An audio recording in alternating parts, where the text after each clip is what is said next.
So good morning to all of you. Today we are going to start the chapter which is financial statement. पुराने time में या Rajasthan board में इसे हम final accounts भी कहते हैं स्टूडेंट.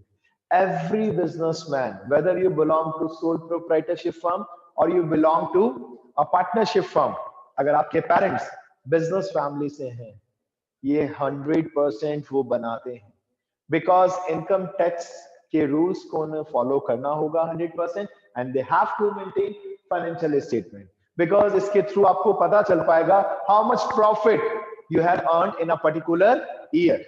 राइट बच्चों? ठीक है. कब बनता है? At the end of every year. At the end of every year every organisation has to prepare it. ठीक है. एज वेल एज अगर आप नहीं बना रहे, कोई बिजनेस ऑर्गेनाइजेशन है, सपोज आपके घर के पास की एक नॉर्मल सी किराना स्टोर है, स्टेशनरी स्टोर है, and they are not preparing financial statement, उन्हें लोन नहीं मिल पाएगा किसी भी बैंक से. बिकॉज अगर बैंक से लोन चाहिए तो क्या आप में से कोई बता सकता है हमें बैंक को 3 इयर्स का क्या देना पड़ता है? शॉर्ट फॉर्म यूज होती है. अगर आपको बैंक से लोन लेना, you are doing your business, you are in expectation of loan from the bank, कौन सा डॉक्यूमेंट एक डॉक्यूमेंट है जो 3 इयर्स का आपको देना पड़ता है? That is anybody? You can raise your hand. क्या बोलते हैं उस डॉक्यूमेंट को? किसी को नहीं पता? अब याद रखना, उस डॉक्यूमेंट को बोलते हैं यस यस कोलेट्रल में भी. यस बेटा. कोलेट्रल. नॉट एट ऑल बेटा, कोई बात नहीं. No no no not at all. Good try. उसको बोलते हैं ITR, इनकम टैक्स रिटर्न. ठीक है. इनकम टैक्स रिटर्न जहां आप शो करेंगे how much profit you have earn in last 3 years. 3 years का डेटा अगर आप किसी बैंक को देंगे तब बैंक जाके आपको लोन देगा, because in that data you will show how much income you have generated, you have earn from your business organisation. ITR अपने पेरेंट्स से आप कंफर्म कर सकते हैं. So this is your opportunity, this is your goodness that you are studying a wonderful topic that is financial statement. किसी भी organisation को, मैं आपको छोटा सा एग्जांपल कोट करता हूँ. लाइक 10 to 12 years पुराना एक एक्सपीरियंस है. दैट टाइम मैं पढ़ाने के साथ साथ इंश्योरेंस में भी डील करता था, लाइफ इंश्योरेंस. तो I met with a person जो सुनार थे, घर पे सोने का जड़ाऊ का काम करते हैं, बिजनेस है, सिंपल सी बात. तो उस पर्सन ने मुझे कहा कि sir please Jitesh ji, I need loan from bank, मुझे बैंक से लोन चाहिए. मैंने कहा ITR बनाते हो भैया? वो कि ये क्या होता है? हमने कहा कोई बैंक लोन नहीं देगा.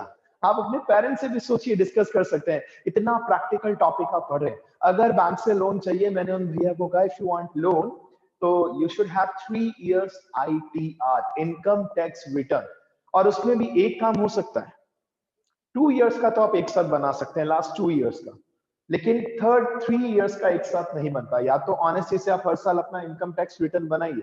लाइक अगर आपने अपना बिजनेस सेटअप किया, ठीक है स्टूडेंट्स, और आप 3-4 साल हो गए, आपने ITR मेंटेन नहीं किया, आपने रिकॉर्ड्स मेंटेन नहीं किए, अब आपके मन में आ रहा है कि नहीं मुझे फ्यूचर में लोन की रिक्वायरमेंट हो सकती है, तो मुझे ITR, income tax return, where you are showing how much income you have earn from your business, to whom you are showing, to income tax department. right? 2 years का data आप एक साथ दे सकते हैं. ये जुगाड़ तो होता है इनकम टैक्स डिपार्टमेंट में, लास्ट 2 इयर्स का. लेकिन करंट ईयर का डेटा, जब करंट ईयर एंड हो जाएगा तभी आप शो कर सकते हो इनकम टैक्स डिपार्टमेंट को. या तो हर साल ऑनेस्टी से फिल कीजिए हर एक इंसान को. Like I also used to prepare, मैंने अभी कुछ दिन पहले अपना इनकम टैक्स रिटर्न फिल किया है, मेरे सीए ने फिल किया है. डेफिनेटली उसमें शो किया उसने मैंने कितना इनकम अर्न किया, कहां से मुझे डिडक्शंस मिले हैं, कुछ बेनिफिट्स रिबेट्स मिलता है इंश्योरेंस कराया अगर मैंने, या हेल्थ इंश्योरेंस कराया, या कहीं पे पर्टिकुलर ऑर्गेनाइजेशन को, चैरिटेबल ट्रस्ट को अगर मैंने कुछ डोनेशन दिया, वहां से भी कुछ बेनिफिट मिलता है. ठीक है. तो ITR तो हर एक को बनाना होता है. अगर आपकी इनकम कम है, ज्यादा, डजंट मैटर, ITR तो आपका बनाना कर्तव्य भी है, रिस्पॉन्सिबिलिटी भी है. और अगर टैक्स लायबिलिटी बनता है, GST या जो भी, हमारे केस में GST नहीं होता, इनकम टैक्स होता है, because I am not businessman, I am employ. अगर आपके पेरेंट्स बिजनेसमैन है तो उनका लायबिलिटी बनता है कि उन्हें ऑनेस्टी से GST पे करना है, अगर एप्लीकेबल है तो. अभी हम बात कर रहे हैं सोल प्रोप्राइटर के हिसाब से या पार्टनरशिप फर्म के हिसाब से. पूरे ईयर में आपने अकाउंटिंग साइकिल याद कीजिए, आपने अकाउंटिंग साइकिल फॉलो किया, राइट स्टूडेंट्स? वहां पर आपने क्या पढ़ा था students? It started with journal, जो आप कंप्लीट कर चुके हैं. Then we did laser, then we did summary, we studied summary, how to do summary in trial balance, वो भी हमने कर लिया. और अब हम लास्ट स्टेप पर आ चुके हैं, which is financial statements, and it includes two statements. It includes two statements, वो मैं आपके सामने अब प्रेजेंट कर रहा हूं. Right students? Continue. So students, now we are continuing again. At the end of every year, at the end of every, we should write financial year. At the end of every financial year, all the business organizations, all the business organizations, ये notes बनाने start करने हैं आपको आज से, number 1 day से, if you want to become champion in this chapter, right? At the end of every financial year, all the business organizations have to prepare their financial statements, have to prepare their financial statements, which is also known as final accounts, which is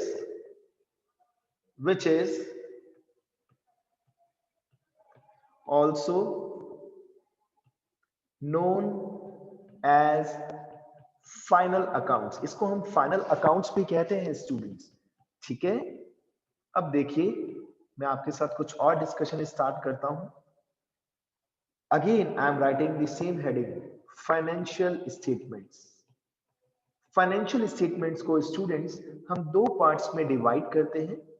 financial statements can be divided into two parts.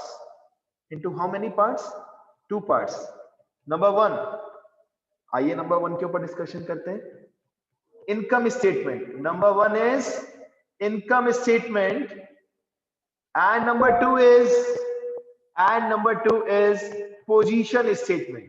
Number 1 is income statement, number 2 is position statement. बहुत ही interesting है सच में, आपको मजा आएगा.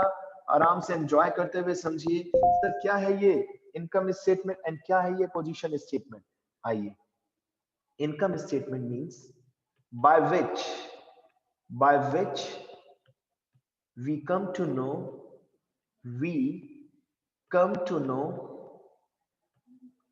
how much income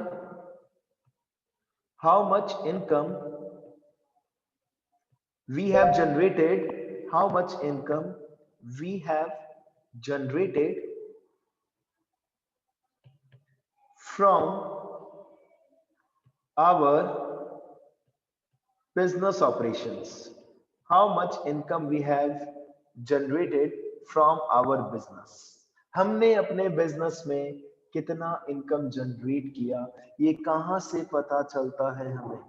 ये कहां से पता चलता है सर? इनकम स्टेटमेंट से पता चलता है. अभी इसकी गहराई है, डोंट वरी, अभी चिंता कुछ नहीं करनी, अभी केवल समझना है. इनकम स्टेटमेंट मींस सर जहां से हमें पता चलता है कि हमने पूरे ईयर में कितना इनकम जनरेट किया, पैसा कितना कमाया है हमने. समझ रहे हैं? कितना पैसा हमने कमाया from our business. Got it sir? What is the meaning of? हां यस बेटा, यस सर. इसमें इनकम स्टेटमेंट में टर्नओवर काउंट होता है या अपना प्रॉफिट काउंट होता है? सब कुछ काउंट होता है. अभी देखो इसके अंदर कहानी आएगी बेटा. Turnover, you have to show everything, but at the end conclusion क्या मिलेगा? प्रॉफिट. दिखाना तो सब कुछ पड़ेगा, प्रॉफिट है ना? दिखाना तो सब कुछ पड़ेगा. Each and everything we have to show. Then at the end, the result will be net profit, net income. लेकिन नेट इनकम दिखाने का तरीका कैसे है? आपको दिखाना पड़ेगा पूरे ईयर में एक्सपेंसेस कितने हुए, कितना गुड्स परचेज किया, समरी देनी है. समरी पूरे ईयर में परचेज कितना किया, सेल कितना किया, एक्सपेंसेस कितने हुए, प्रॉफिट कितना अर्न किया, ये सब पता चलता है किससे? Income statement. Now we are talking about position statement. मतलब बहुत थॉरो और प्रैक्टिकल ओरिएंटेड. थ्योरेटिकल में आपको कम समझा रहा हूं, आप ये मत सोचिए. थ्योरेटिकल बुक्स में देखेंगे तो चक्कर भी आ सकते हैं आपको. Got it? तो डोंट वरी एट ऑल. चलिए, what is the meaning of position statement? by which we come to know the position of our business, अब अभी इसके अंदर जो मेन मैं चीज बताने वाला हूं, तब आपको और एंजॉय हो, आपको अच्छा लगेगा, इंटरेस्ट क्रिएट होगा। सर पोजीशन पता चलती है बिजनेस की, सर कैसे पता चलती है, क्या कहना चाह रहे हैं आप? आइए जल्दी से मैं आपको नेक्स्ट कंटेंट पे लेके आ रहा हूं। Income statement can be further classified.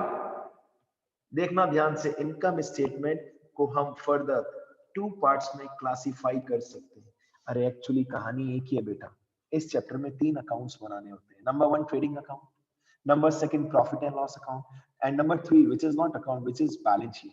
But मैं उसको एक सिस्टमैटिक तरीके से बता रहा हूँ कि इस चैप्टर में, क्योंकि स्टूडेंट्स को कई बार 12th का बोर्ड में जब एग्जामिनर आता है आपके स्कूल में, तब वो आपसे पूछते हैं, हाँ जी बच्चों इनकम स्टेटमेंट क्या होता है बताओ, पोजीशन स्टेटमेंट क्या होता है, what is the another name of position statement.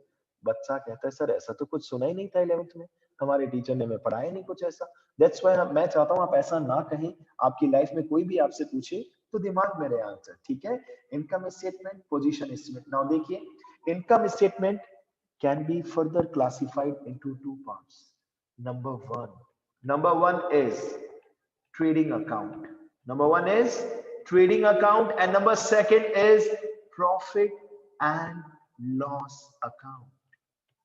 ठीक है, ये इनकम स्टेटमेंट को हमने क्लासिफाई किया।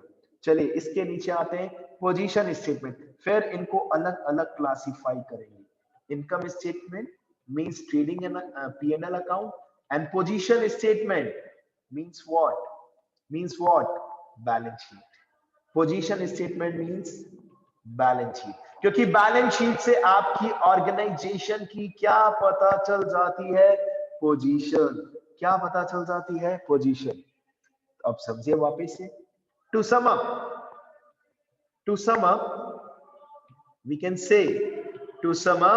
we can say that at the end of every year we have to prepare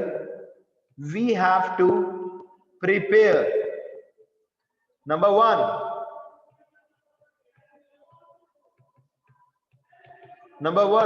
we have to prepare trading account.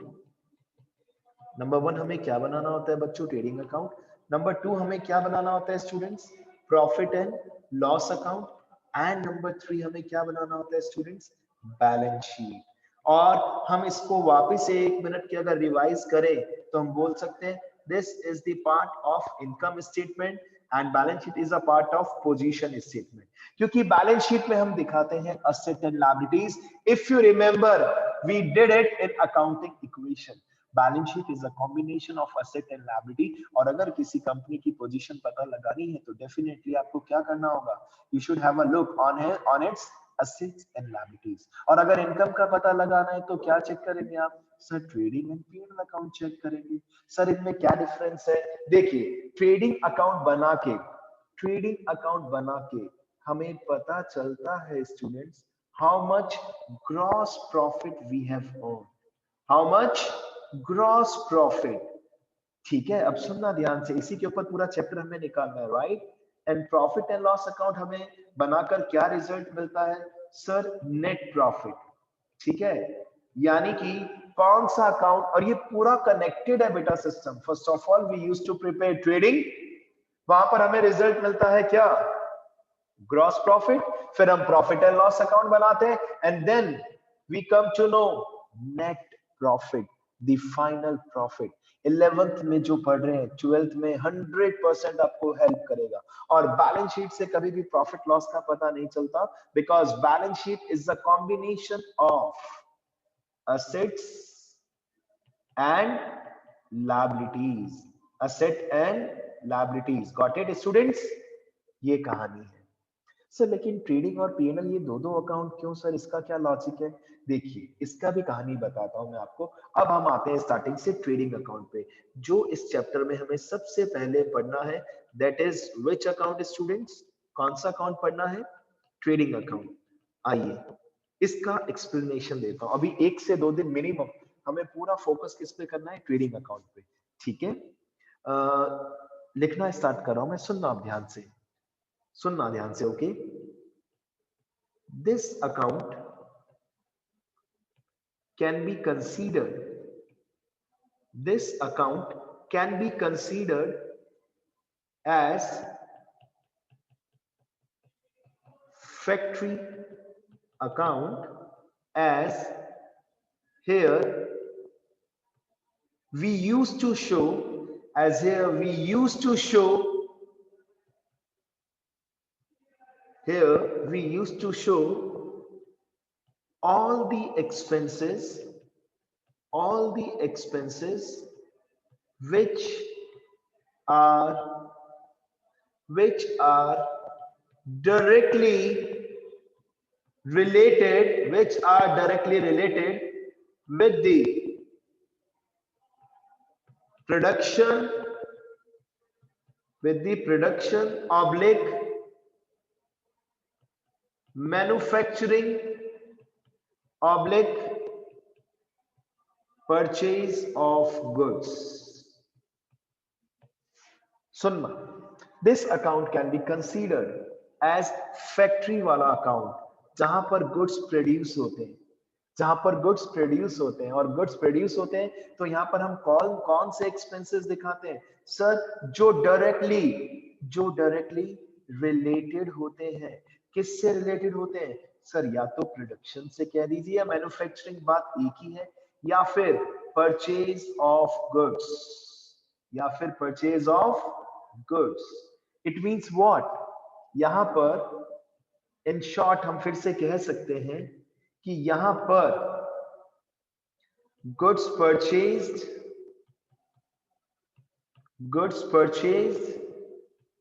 And goods sold plus direct expenses show किए जाते हैं। Sir कौन से expenses? Direct expenses, goods purchase, goods sold and direct expenses are shown in this account। जरा सुनना ध्यान से, अभी धीरे धीरे कंसेप्ट क्लियर होगा बेटा, 1 मिनट में नहीं होगा। ओके, थोड़ा सा पेशेंस रखना होगा आपको। ओके, अब सबसे पहले मैं चाहता हूं कि मैं आपको इसका फॉर्मेट शो करूं। ठीक है, फॉर्मेट भी तो पता होना चाहिए, तो देखिए फॉर्मेट चेक करते हैं, फॉर्मेट कैसा होता है। ट्रेडिंग अकाउंट फॉर दी, देखिए ये भी मैंने प्रेजेंटेशन थोड़ा सा अच्छा नहीं दिया, और अच्छा दे सकते थे हम इसको। सेंटर में बीचों बीच trading account for the year ending, trading account for the year ending, यानी कि ट्रेडिंग अकाउंट हमेशा कब बनाया जाता है? ईयर के एंड में। और आप अपने माइंड में इसे क्या कह सकते हैं? फैक्ट्री वाला अकाउंट, जहां पर गुड्स प्रोड्यूस किए जाते हैं स्टूडेंट्स, जहां पर गुड्स क्या किए जाते हैं?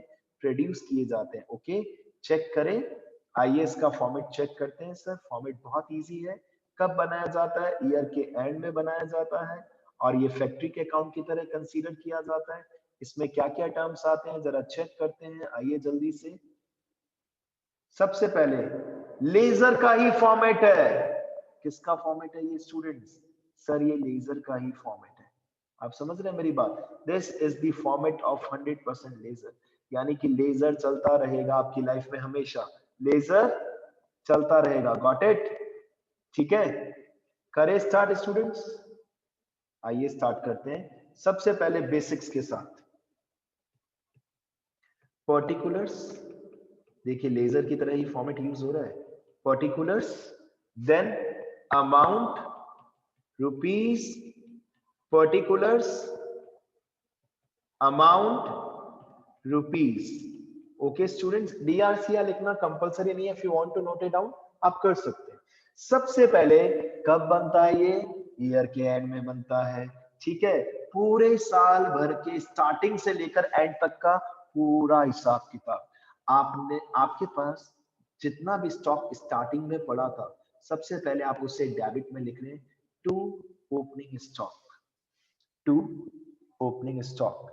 अगर आपका पुराना बिजनेस चल रहा है एज पर दी गोइंग कंसर्न कंसेप्ट, तो आप स्टार्टिंग में क्या लिखेंगे? सबसे पहले कितना स्टॉक आपके पास पहले से पड़ा था, और अगर नया बिजनेस है तो ओपनिंग स्टॉक नहीं होगा। बच्चों का एक और क्वेश्चन अराइज हो सर सकता है, सर डीआर में क्यों लिखा?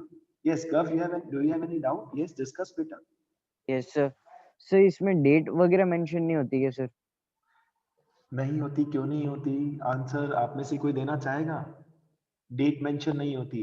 The answer is in is available on the screen. Yes Kushal, sir year का एनीबॉडी? एंड में बनता है ना, तो पूरे ईयर का बनता है। ईयर के एंड में बनता है सर, बिल्कुल correct answer, very good.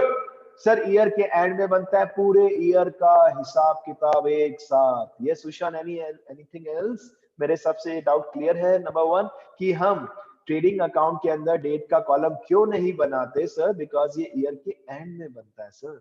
Year के एंड में पूरे ईयर की डिटेल्स एक साथ, ये कोई मंथली बेसिस पे बनने वाली चीज नहीं है। आप सोचिए, आप फाइनेंशियल स्टेटमेंट पढ़ रहे हैं जो रियल लाइफ से 100% कनेक्टेड है, ठीक है? To opening stock if it is available. Sir debit में क्यों लिखा? क्लास, ये कौन से, अगर मैं आपसे पूछूं सर ये कौन सी कैटेगरी में आएगा? पर्सनल अकाउंट, एसेट है सर। रियल अकाउंट या नॉमिनल अकाउंट? क्या बोलेंगे बेटा आप बताइए? Yes yes yes, sir real anybody? Account.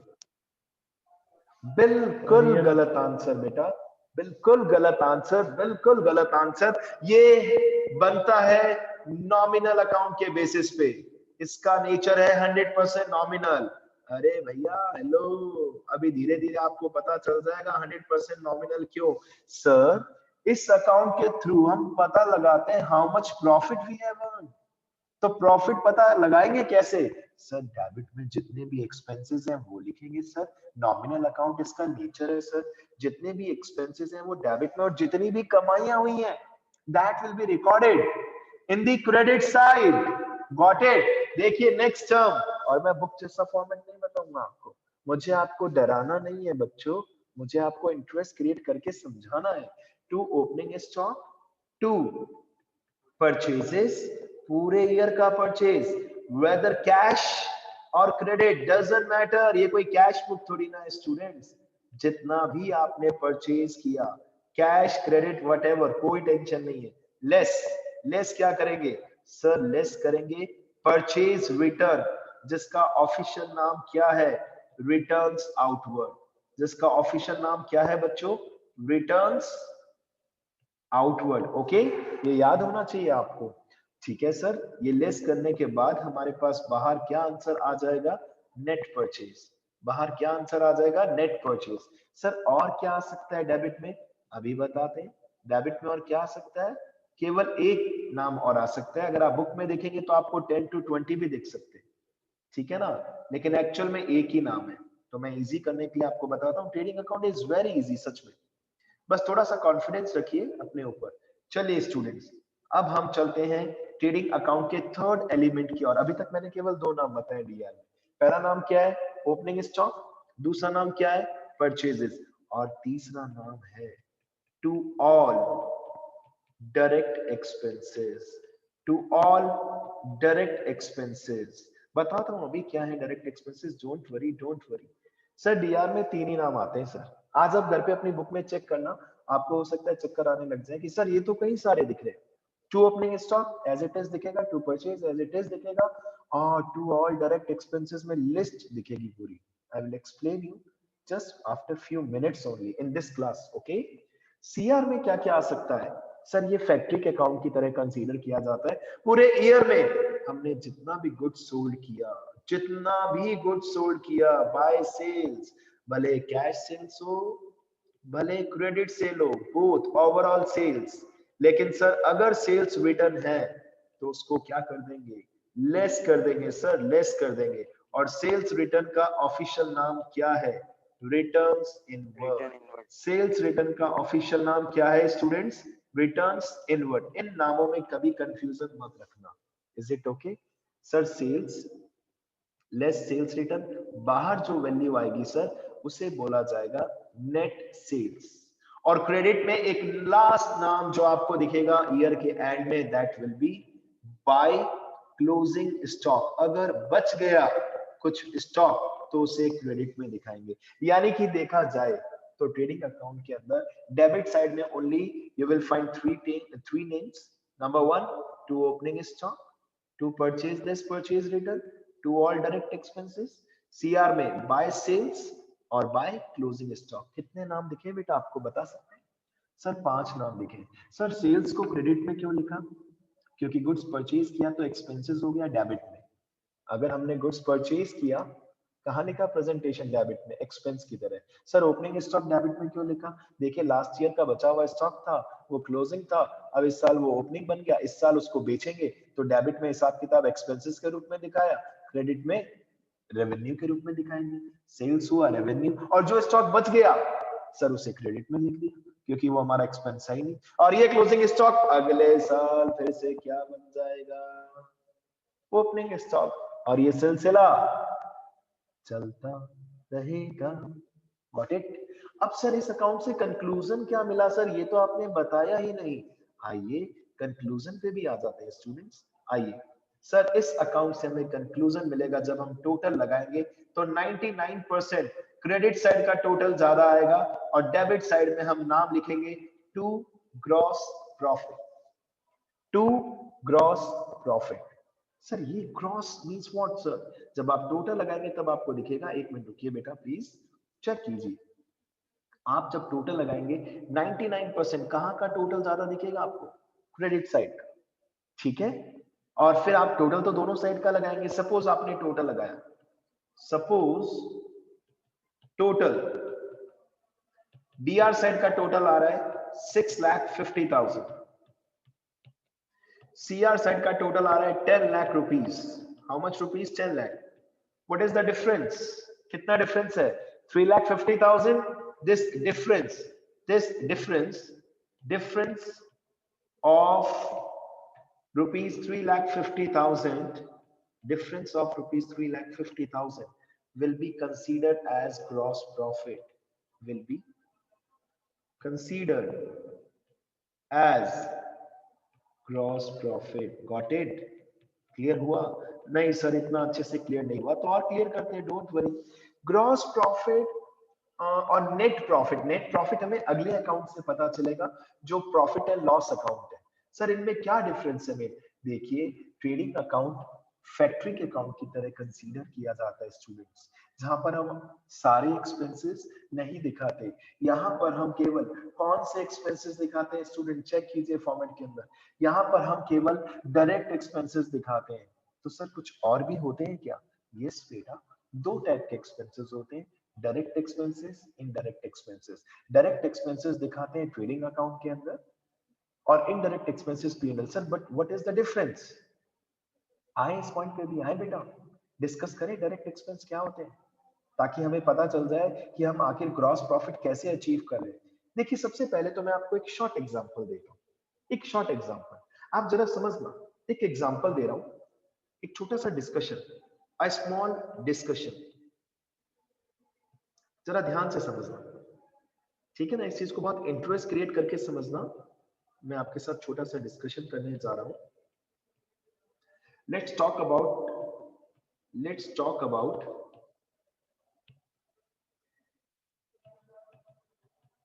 पेपे Jeans. Let's talk about Pepe Jeans. सुना है ना आप सभी ने? सुना है ना स्टूडेंट्स पेपे जीन्स? ठीक है। You are suppose you are a businessman, suppose you are running an outlet where you are selling Pepe products. अब पेपे में जो भी ब्रांड है व्हाटएवर, पेपे के प्रोडक्ट्स आप सेल कर रहे, ठीक है बच्चों? नाम सही लिया ना मैंने? ये है ना ब्रांड, में भूल तो नहीं गया ना? अब यहां पर बात करते हैं हम, आपने पूरे ईयर में, फुल ईयर में